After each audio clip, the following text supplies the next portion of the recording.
L-aħbar li sal-aħħar ta' Settembru se titneħħa għal kollox l-eko kontribuzzjoni nislet tajjeb ferma s-sidin tal-ħwienet. Minn mindu din it-taxxa daħlet fis-seħħ lura fl-2004 il-ħwienet Maltin bdew jesperjenzaw żvantaġġ fil-kompetittività tagħhom mas-suq barrani u dak online. Hekk iddeskriva din il-kontribuzzjoni Stephen Saliba, sit ta' ħanut ta' apparat elettroniku. Kienet distorta suq għax l-element qawwi li kellha fuq ċerti prodotti, fuq livell ta' prodotti, kien qed iġal lin-nies laqas biex jikkonsidraw li jixtru minn Malta. Il-konsumatur l-ewwel ma jqis huwa l-but u għalhekk il-beħ toġġetti milquta minn din it-taxxa beda jonqos.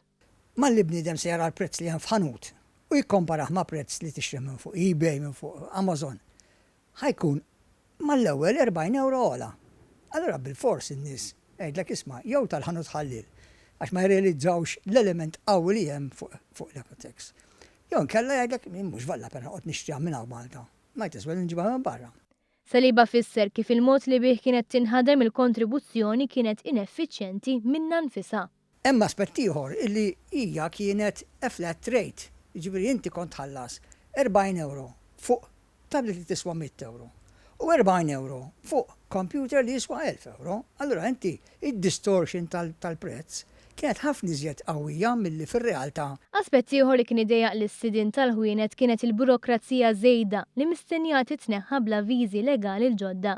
Jekk jinqos il-load ta' karti u ta' returns toqgħod tagħmel huwa dejjem pożittiv u xekk. Madankollu huwa konfidenti li bit-tneħħija ta' din is-sistema l-ispejjeż ġenerali tas-sidin tal-ħwienet jonqsu u għalhekk il-prospettivi li jerġa' jiżdied il-konsum lokali huma pożittivi.